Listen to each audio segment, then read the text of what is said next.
오늘 우리에게 주시는 말씀은 데살로니가전서 2장 17절에서 3장 8절까지 말씀입니다. 교독하겠습니다. 형제들아, 우리가 잠시 너희를 떠난 것은 얼굴이요 마음은 아니니 너희 얼굴 보기를 열정으로 더욱 힘썼노라. 그러므로 나 바울은 한 번 두 번 너희에게 가고자 했으나 사탄이 우리를 막았도다. 우리의 소망이나 기쁨이나 자랑의 면류관이 무엇이냐? 그가 강림하실 때 우리 주 예수 앞에 너희가 아니냐? 너희는 우리의 영광이요 기쁨이니라. 이러므로 우리가 참다 못하여 우리만 아단에 머물기를 좋게 생각하고 우리 형제 곧 그리스도의 복음을 전하는 하나님의 일꾼인 디모데를 보내노니 이는 너희를 굳건하게 하고 너희 믿음에 대하여 위로함으로 아무도 이 여러 반란 중에 흔들리지 않게 하려 함이라. 우리가 이것을 위하여 세움받은 줄을 너희가 친히 알리라. 우리가 너희와 함께 있을 때에 장차 받을 환난을 너희에게 미리 말하였는데 과연 그렇게 된 것을 너희가 아느니라. 이러므로 나도 참다 못하여 너희 믿음을 알기 위하여 그를 보내었노니 이는 혹 시험하는 자가 너희를 시험하여 우리 수고를 헛되게 할까 함이니 지금은 디모데가 너희로부터 와서 너희 믿음과 사랑의 기쁜 소식을 우리에게 전하고 또 너희가 항상 우리를 잘 생각하여 우리가 너희를 간절히 보고자 한과 같이 너희도 우리를 간절히 보고자 한다 하니 이러므로 형제들아 우리가 모든 궁핍과 환난 가운데서 너희 믿음으로 말미암아 너희에게 위로를 받았노라. 그러므로 너희가 주 안에 굳게 선즉 우리가 이제는 살리라. 아멘. 아멘. 오늘 본문은 이 바울이 데살로니가 교회로 보내는 편지를 통해서 사람이 얼마나 중요한가라는 그 이유에 대해서 보여주고 있습니다.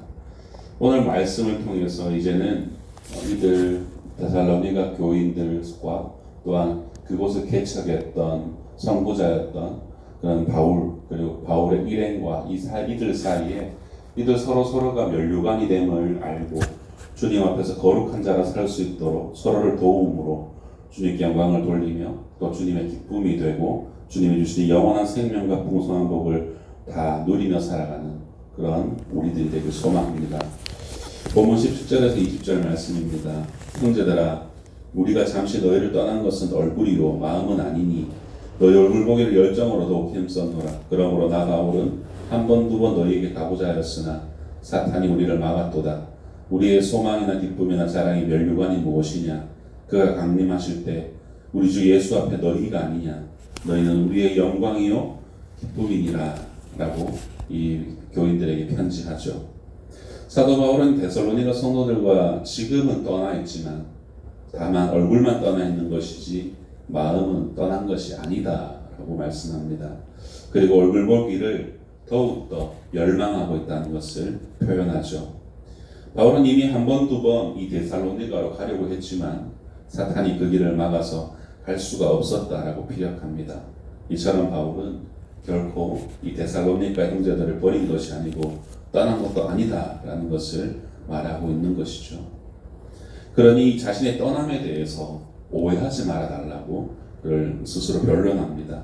그리고 상처도 받지 말라는 것입니다. 데살로니가 교회는 이 바울의 소망이고 기쁨이고 자랑의 면류관입니다. 우리 주 예수 그리스도께서 강림하실 때에 우리 모두가 주님 앞에 서게 될 것인데 그때 데살로니가 성도들 여러분들이 바로 나의 면류관이다 라고 여기고 있다는 것입니다. 그러므로 비록 바울은 지금 데살로니가 성도들과 떨어져 있지만 그들을 사랑하고 있고 소망으로 또한 기쁨으로 영광으로 사랑으로 여기고 있다는 것을 오늘 편지를 통해서 아주 애절하게 표현합니다. 참 이 말씀을 대하면 우리 성도님들도 그렇겠지만 이 목회자는 더욱 가슴이 애절해집니다. 이제까지 사역해왔던 모든 교회의 어떤 깊은 라포가 형성되었던 그런 성도님들의 표정들이 생각나기 때문입니다. 또한 27살 전도사의 미숙한 설교를 기억하고 훗날 목회자가 된 제자들이 있어요. 그 제자들 다시 만났을 때 목사님의 설교 중에서 로마서 10장 9절 말씀이 아직도 생각이 난다 하면서 그때의 일을 회상하게 해주는 그런 친구들이 있더라고요. 지금은 되게 컴다운 되어서 제가 설교를 하지 않습니까? 근데 그때는 또 뭘 보고 배웠는지 모르겠는데 중학생 꼬맹이들 앉혀놓고 자기도 아무것도 모르면서 그 아이들을 향해서 10장 9절의 말씀을 피력하면서 비판하는 심정으로 외쳤던 그렇게 했던 그 기억들이 여전히 제 기억 속에 생생하게 남아있습니다. 10장 9절 말씀 이런 말씀이었어요. 네가 만일 내 입으로 예수를 주로 시인하며 또 하나님께서 그를 죽은 자 가운데 살릴 것을 네 마음에 믿으며 구원을 받으리라. 우리가 입술로 예수를 믿는다 하는 것에 대한 그 무게감을 너희가 아냐고, 그리고 너희가 마음의 진실로 그분을 믿는다는 것이 도대체 그것이 무엇인지 너희들 아냐고, 그렇게 참 비판하는 심정으로 아이들에게 말했었던 그 젊었던 20대의 제 모습을 참 떠올리게 해줍니다. 그러니까 저를 잊지 않고 기별을 해주는 분들과 소식을 이제 전하게 될 때에 자연스럽게 저의 그 신년에서부터 그 영혼을 축복하는 그런 목회자의 기도를 주님은 받을 것이기에, 그렇기에 우리는 서로 간에 기별하고 기도해주고 이런 어떤 상황 속에서 서로의 기쁨이 되고 자랑이 되고 멸류관이 되는 건 아니겠습니까? 그렇게 데살로니가 교회를 사랑하는 이 바울은 결국 디모데를 보내기로 결정을 하죠. 그 결정하는 내용들이 바로 3장 1절로 5절까지의 내용입니다. 이러므로 우리가 참다 못하여 우리만 아단에 머물기를 좋게 생각하고 우리 형제 곧 그리스도의 복음을 전하는 하나님의 일꾼인 디모데를 보내노니, 이는 너희를 굳건하게 하고 너희 믿음에 대하여 위로함으로 아무도 이 여러 환난 중에 흔들리지 않게 하려 함이라. 우리가 이것을 위하여 세움받은 줄을 너희가 친히 알리라. 우리가 너희와 함께 있을 때에 장차받을 환난을 너희에게 미리 말하였는데 과연 그렇게 된 것을 너희가 아느니라. 이러므로 나도 참다 못하여 너희 믿음을 알기 위하여 그를 보내었노니, 이는 혹 시험하는 자가 너희를 시험하여 우리 수고를 헛되게 할까 함이다 라고 디모데를 보내는 그 이유를 설명하죠. 바울은 데살로니가 성도들과 함께 있을 때에 그들이 앞으로 받게 될 장차받을 환난에 대해서 미리 말하였고, 지금은 그 말한 대로 환난이 데살로니가 교인들에게 찾아온 상황이었습니다. 그래서 그 환난 가운데 있는 데살로니가 성도들이 흔들리지 않도록 이 디모데를 보낸 것이죠. 그래서 시험하는 자가 와서 데살로니가 성도들을 시험하여서 바울이 앞서 행했던 그 진리의 복음을 전했던 그 모든 것들이 헛되지 않도록 디모데를 보내어서 이 진리를 수호하기 위해서 보내었던 것이죠. 그래서 데살로니가 성도들과 함께 있었던 이 디모데가 지금 고린도에 있던 바울에게 다시 돌아와서 돌아와서 데살로니가 교회에 사역했던 것들에 대한 보고하는 내용이 이어지는 6절에서 8절의 내용이었습니다. 성도 여러분, 우리는 서로가 서로에게 멸류관이다라는 것을 알아야 합니다. 바울은 데살로니가 성도들이 자신의 사랑이고 소망이고 기쁨이고 영광이고 자랑의 멸류관이라고 앞선 말씀에서 표현했죠.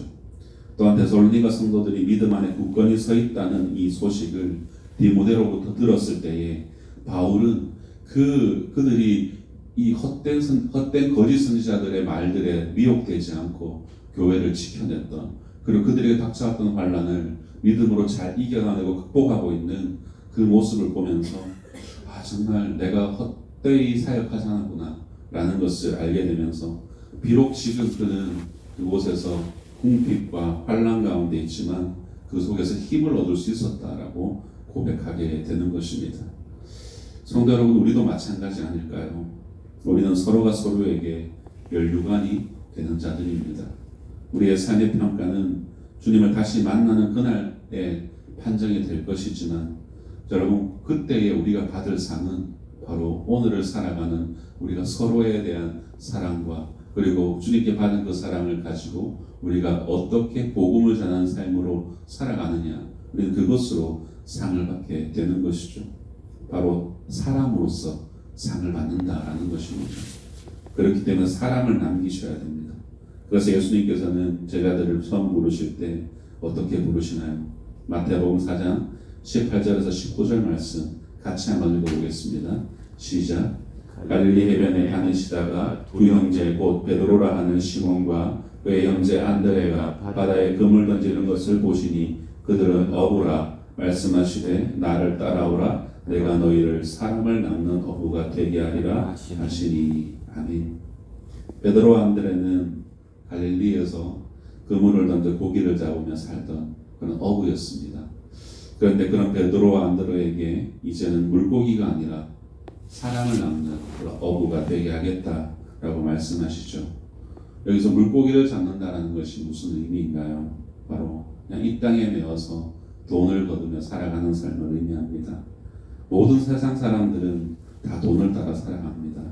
돈을 모으는 것이 그들의 삶의 목적인 것이 대부분이죠. 이 땅의 보물을 쌓는 것입니다. 그러나 돈을 이 땅에서 쓰는 것이지 그럼 저 하늘에 가져가지를 못합니다. 그래서 예수님 앞에 섰을 때에 받을 상이 없게 되는 것이죠. 이 땅에서 자기 자신만을 위해서 돈을 쓰다가 가는 사람들은 상이 없습니다. 그렇다면 하늘의 보물은 무엇일까요? 바로 사람들인 것입니다. 하나님이 주신 물질로 사람을 남겨야 하는 것입니다. 자기의 인기를 위해서, 만족을 위해서 물질을 사용하는 것에 머무르지 않고 정말 도움이 필요하고 복음이 필요한 자들에게 그 물질을 흘려보내어서 사람을 남기는 일을 성도는 할 수 있어야 하는 것입니다. 그것이 성경이 말하고 있는 재물관이죠. 마태복음 6장 19절에서 21절 말씀입니다. 너희를 위하여 보물을 땅에 쌓아두지 말라. 거기는 종과 동록이 해하며 도둑이 구멍을 뚫고 도둑질하느니라. 오직 너희를 위하여 보물을 하늘에 쌓아두라. 거기는 종이나 동록이 해하지 못하며 도둑이 구멍을 뚫지도 못하고 도둑질도 못하느니라. 네 보물이 있는 그곳에는 내 마음도 있느니라. 그러므로 우리는 서로가 서로에게 면류관임을 알아야 합니다. 우리의 보물은 바로 사람들이기 때문입니다. 사람을 낚는 것이 하늘의 보물을 쌓는 것임을 잊지 않으셨으면 좋겠어요. 왜 그럴까요? 하나님께서 모든 사람을 사랑하셔서 그들을 하나님 구원하시기 원하시기 때문입니다. 이런 양들이 하나님께로 돌아오기를 원하시기 때문입니다. 그래서 하나님께서는 이런 양들이 하나님께 돌아오는 것을 천하보다 귀하다라고 얘기하시죠. 그 이런 양을 찾는 것, 그것이 바로 하나님 아버지의 뜻인 것입니다. 여러분의 삶의 옆자리에 있는 사람들이 여러분의 보물이다, 여러분의 면류관이다 라는 것을 여러분 기억하십시오. 그래서 그들이 주님께 돌아올 수 있도록 포기하지 않고 생명의 복음을 전할 수 있어야 하는 것입니다.